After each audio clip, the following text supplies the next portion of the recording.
ये जो दोहरे चरित्र वाले लोग हैं, इनको सबक सिखाना है तो आपको माननीय प्रकाश चंद जी को जिताना है।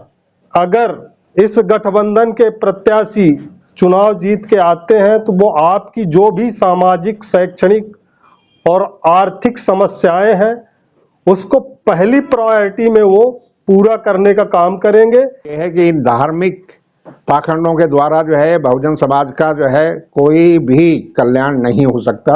ये सब मान लें, तय कर लें।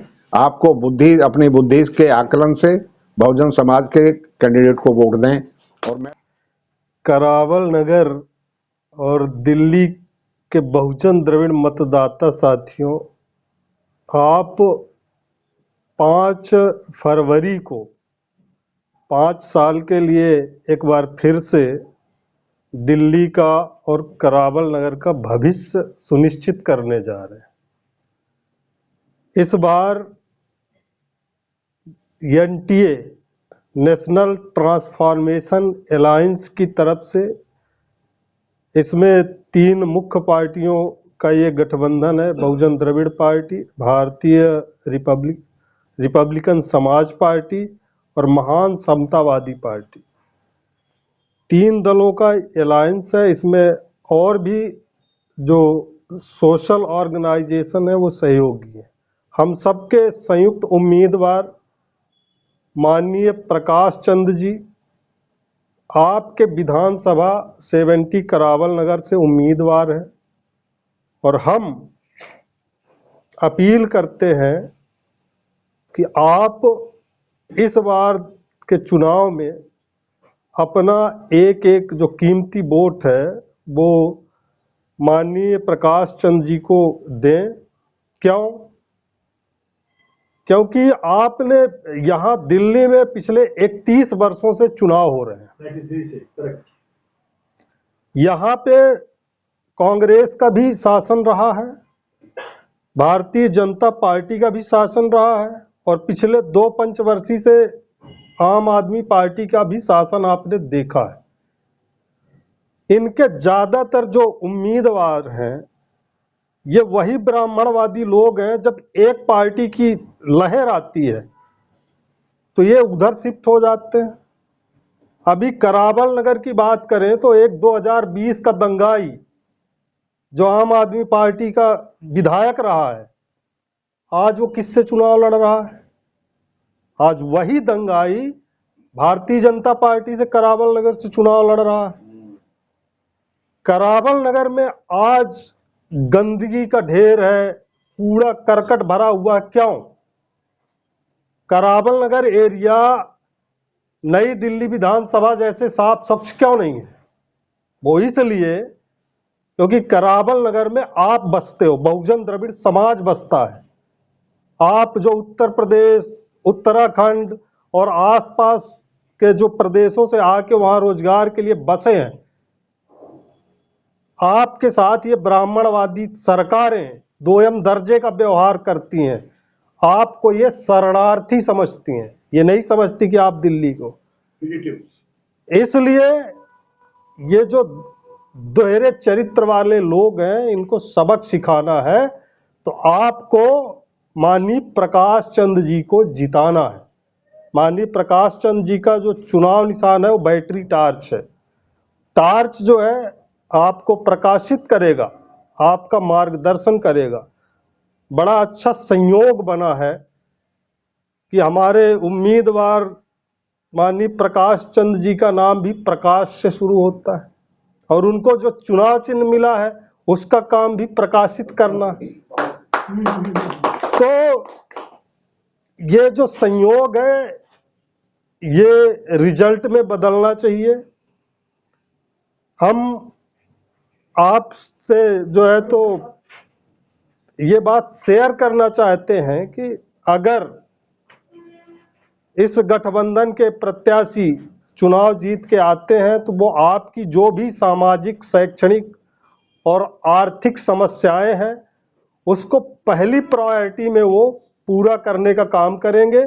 क्योंकि आप अपने समाज से हैं, बहुजन द्रविड़ समाज से हैं, SC ST OBC माइनॉरिटी समाज से हैं। इसलिए जो अपना भाई है, आप याद रखें कि वहां ये जो करावल नगर कॉन्स्टिट्यूंसी है, जनरल कॉन्स्टिट्यूंसी है, यहां पे इस बार आपको बहुत अच्छा मौका है, क्योंकि यहां एक ही बहुजन का आदमी है, माननीय प्रकाश चंद्र जी। इसके अलावा जितने भी प्रत्याशी हैं सारे के सारे सवर्ण प्रत्याशी हैं, ब्राह्मणवादी लोग हैं। तो अगर और जो वहां की जनता है, करीब 85% आबादी बहुजन द्रविड़ समुदाय की है, रिलीजियस माइनॉरिटीज की आबादी वहां है, शेड्यूल कास्ट की आबादी वहां है, ओबीसी की आबादी वहां है। तो आपको करावल नगर सामान्य सीट से पहली बार एक बहुजन द्रविड़ समुदाय का प्रत्याशी मिला है।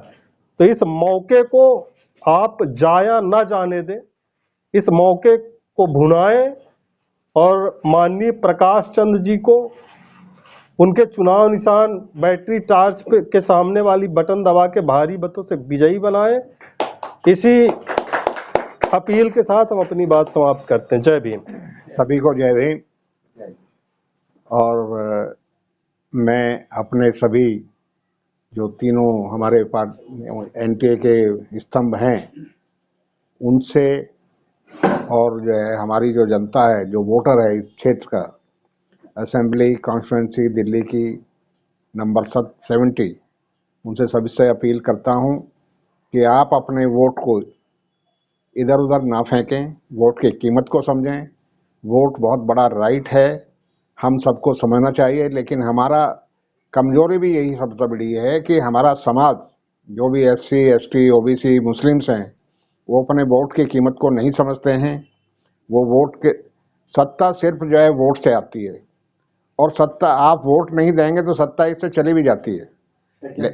लेकिन आपको ये समझना होगा कि जब हम यहाँ इतनी बड़ी संख्या में हैं, कहने के लिए तो कहने के लिए नहीं है, ये वास्तविकता है कि हम इस क्षेत्र में, जो ये करावल नगर क्षेत्र है, हम 80% से ज़्यादा हैं। जो backward SC, ST, OBC, Muslims की संख्या यहाँ पर 85% से भी ज़्यादा है। और ये वो लोग हैं जो रोजगार की तलाश में प्रवासी मजदूर बन के यहाँ आए, क्योंकि ज़मीन यहाँ खादर की ज़मीन थी, सस्ती थी, वहाँ बसे, वरना तो ये अच्छे आदमियों के बसने की जगह नहीं होती थी। यहाँ पर उन्होंने उस ज़मीन को डेवलप किया, इस इलाके को डेवलप किया, सभी तरह के वहाँ साधन उपलब्ध कराए।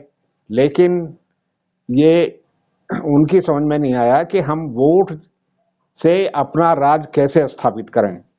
ये हमको समझना होगा कि जब हम संख्या में भारी हैं तो हमारी सत्ता में भागीदारी सबसे ज़्यादा होनी चाहिए।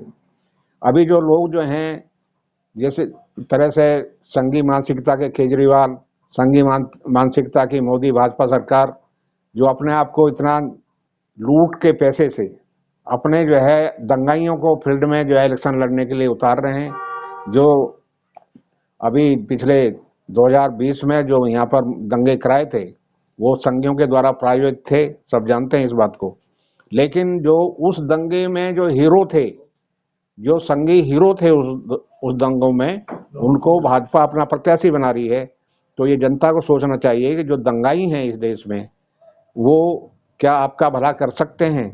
अगर कहावत भी है, हमारे देहात में कहावत यही है, क्योंकि ये जो लोग यहाँ बसे हैं इस कॉन्स्टिट्यूंसी में, करावल नगर कॉन्स्टिट्यूंसी में, इसमें काफ़ी गांव भी हैं, इसमें बहुत सारे गांव भी हैं जो पुश्ते के साथ साथ बसे हैं। जमुना के अंदर से आके बाहर इनको बसाया गया। लेकिन जो है उनको ये पता है कि जो है यहाँ पर वही लोग रह रहे हैं जो गांव देहात से रोजगार की तलाश में, अपने बच्चों के उत्थान के लिए, अपने बच्चों के पीढ़ी के विकास के लिए दिल्ली आए। उन्होंने उसको, उस क्षेत्र को डेवलप किया, अपने बच्चों को पढ़ाया लिखाया और इस लायक बनाया कि वो रोजगार, लेकिन रोजगार जो है मनवादी संघियों ने ख़त्म कर दिया है।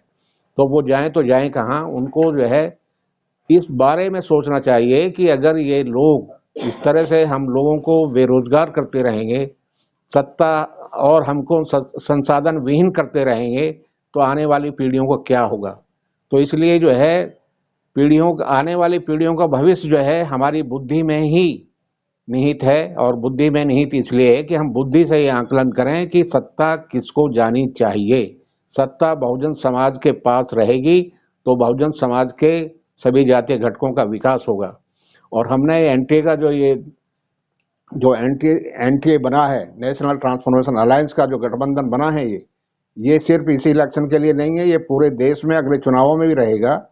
और भी पार्टियां जो लाइक माइंडेड हैं वो जुड़ सकती हैं और पूरे देश में हमको मनवाद और जो है ब्राह्मणवाद मुक्त करना है, क्योंकि इस देश में सबसे बड़ा रोग जो है ब्राह्मणवाद और मनवाद ही है, जिसकी वजह से पूरा जो इस देश की जो सबसे बड़ी जो है बदनसीबी है या सबसे बड़ा जो है कलंक है इस देश में, कि सब लोग जो हैं मंदिर की बात कर रहे हैं। अभी भी जो ये पार्टियां हैं, जो मनवादी पार्टियां हैं, संघी पार्टियां हैं, वो सिर्फ जो है मुफ्त की रेवड़ियां बांटने की बात करते हैं, मंदिरों की बात करते हैं, कथाओं की बात करते हैं और अपने पाखंडी साधु तथाकथित साधु संतों को गली गली घुमा रहे हैं और कह रहे हैं कि मंदिर, जैसे कि आज हमने देखा कि सड़कों के दोनों किनारे खड़े करके सारे जो है संघी लोग गीता बांट रहे हैं, बच्चे औरतें गीता बांट रहे हैं। गीता इस देश में कितने साल से, पिछले 3000 साल से तकरीबन जो है पाखंड चल रहा है, और अगर 3000 साल में अगर आपका कल्याण होता तो आपसे पहले ही हो जाता है। इसका मतलब ये है कि इन धार्मिक पाखंडों के द्वारा जो है बहुजन समाज का जो है कोई भी कल्याण नहीं हो सकता। ये सब मान लें, तय कर लें, आपको अपनी बुद्धि के आकलन से बहुजन समाज के कैंडिडेट को वोट दें।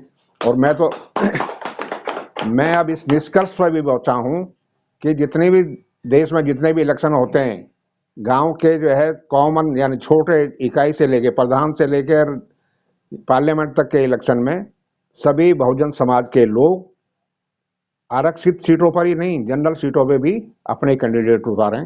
और एनटीए का जो है ये एक एनटीए से हम गुजारिश करेंगे कि वो इस तरह जो है इलेक्शन लड़ें कि सभी जनरल सीट पे भी लड़ें, सिर्फ हमारे लोग वहाँ अपनी सीटों पे नहीं लड़ें जो आरक्षित की गई हैं, क्योंकि इससे हमें नुकसान हो रहा है। अगर हम इसका साइंटिफिक एनालिसिस करें तो इसका हमें लॉस हो रहा है। हाँ, तो बिल्कुल हमें इस तरह से जो है स्ट्रेटजी बनानी है कि हमें यहाँ से मनवाद ब्राह्मणवाद मुक्त पूरा देश को बनाना है। इसी के साथ धन्यवाद, सभी को जय भीम।